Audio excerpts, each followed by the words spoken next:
국내 최초로 또 스타트업 고등학교를 설립하셨어요. 맞아요. 네. 고등학교 졸업할 때 가장 가고 싶어하는 대학 전공이 의대잖아요. 그렇죠. 근데 그건 정말 잘못된 현상이잖아요. 지금은 인간이 그 신의 영역으로 진입하게 되는 순간이 지금이에요. 인간과 똑같은 로봇이 나타나잖아요. 네. 그래서 이게 뭐냐면 앞으로 10년 이내에 일자리를 50%가 사라진다 그래요. 근데 그걸 눈앞에 보게 되면 많은 학부모들이 지금까지 전통 교육을 가르쳐야 되느냐에 대한 질문을 던질 거예요. 이 국영수하고 수능하고 이게 맞냐라는 생각이 들 거예요. 정주의 큐!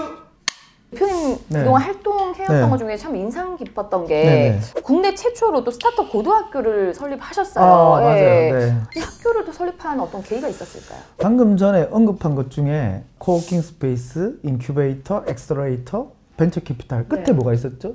기업가 정신, 교육이 있었거든요. 네. 결국은 스타트업 벤처가 많은 플레이어들이 선수들이 나와서 경제가 순환이 원활해지기 위해서 인식 확산이 굉장히 중요해요. 우리가 지금 대한민국에서 고등학교 졸업할 때 가장 가고 싶어하는 대학 그 전공이 의대잖아요. 그렇죠. 네. 의대를 완전 외치고 있잖아요. 네. 근데 그건 정말 잘못된 현상이잖아요. 지금은. 그래서 이런 부분들을 어떻게 보면 우리가 개선해야 되고 우리 한국 경제의 새로운 어떤 방향성을 우리 공교육이 바뀌었으면 하는 바람에서 스타트업 고등학교를 개교하게 됐습니다. 네. 고등학교 때부터 자기가 좀 하고 싶은 창업 아이템을 여기서 막 구상도 하고 뭐 사업계획서 써보고 뭐 이런 것들 다 고등학교 때 할 수 있겠네요. 이번에 입학한 학생들이 네네. 중2에서 중3 올라가는 중학생들이 있었고요. 거기 자퇴를 공교육 자퇴하고 왔어요. 와서 지금 말씀하셨듯이 우리가 창업하려면 아이디어가 필요하잖아요. 네. 그 아이디어를 전 세계 7개국을 돌아다니면서 탐방을 해서 그리고 현재 있는 친구들을 사귀어서 팀을 만들고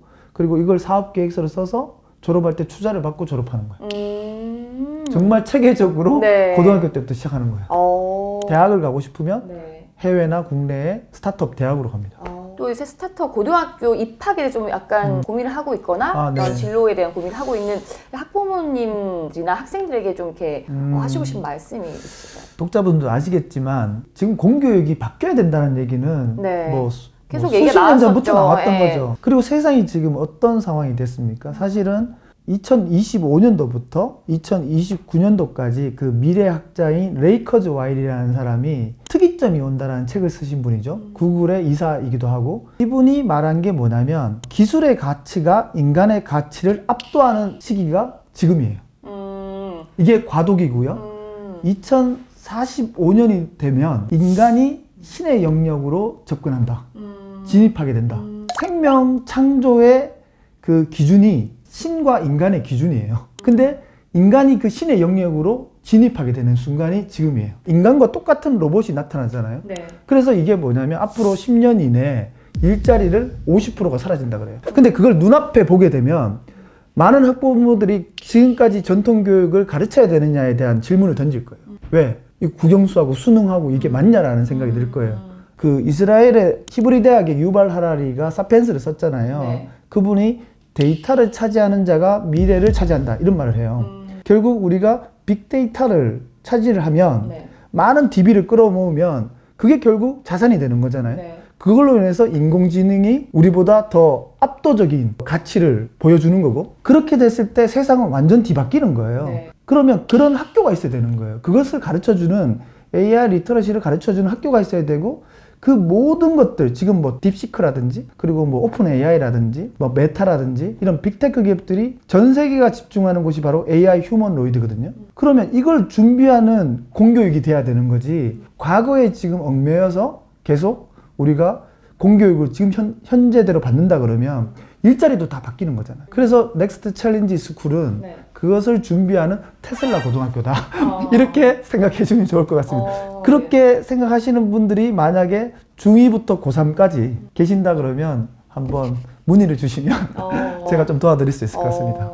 지금 말씀하시는데 약간 전 그 진정성과 그 사명감이 되게 느껴지는 것 같아요. 예. 학교로 돈 벌기 위해서 하는 건 아니죠. 사명감으로 하는 거니까. 정주의 큐! 그 넥스트 챌린지 재단을 만드셨어요.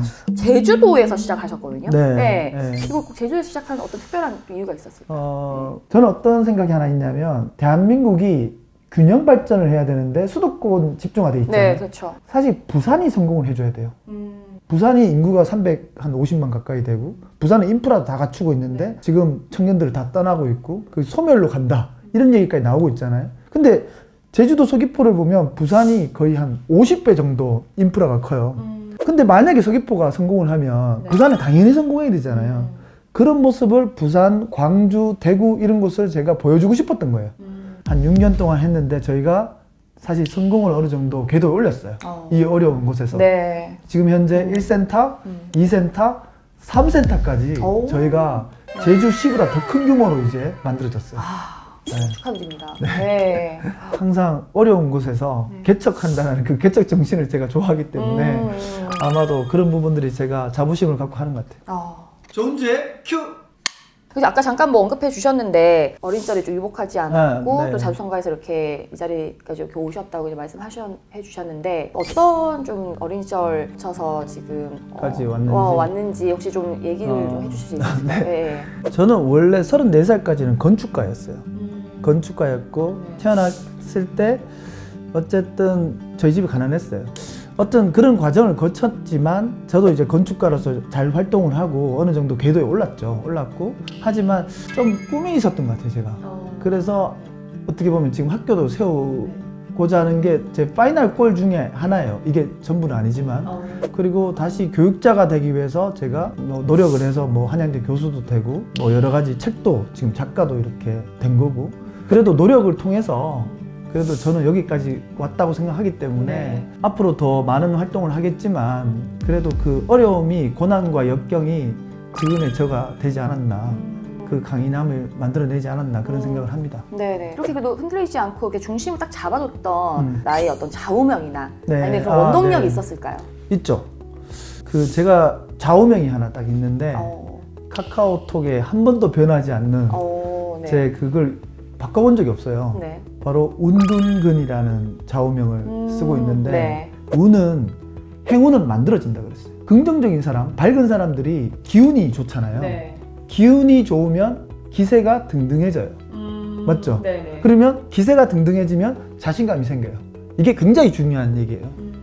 사람들이 주눅 들어있고 저 사람만 보면 그냥 뭔가 비가 오는 것 같아. 먹구름이 낀 거야. 힘이 쭉 빠지고. 힘이 쭉 빠져. 그러면 우리는 만나기가 싫어지. 근데 어떤 사람들은 만나기만 하면 열정이 내가 전염돼.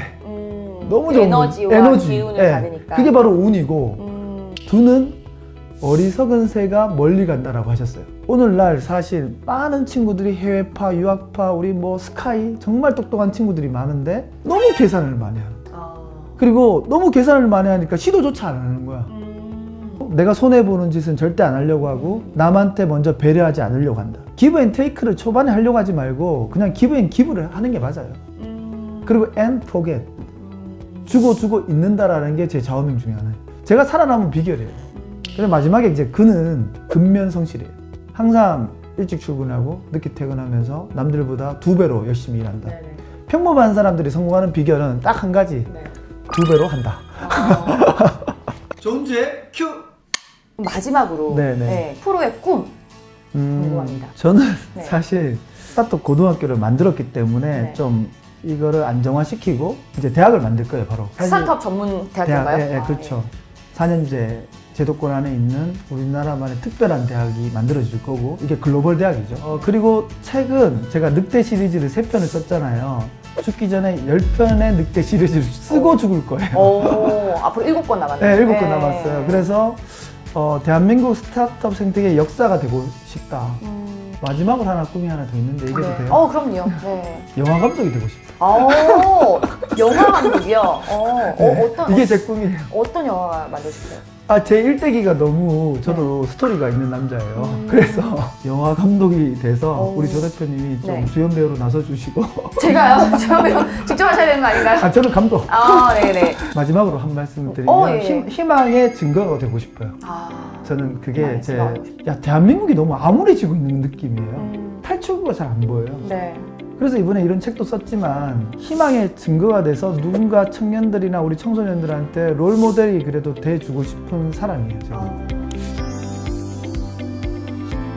지금까지 스타트업 생태계 전문가 김영록 대표님과 함께했습니다. 고맙습니다. 감사합니다.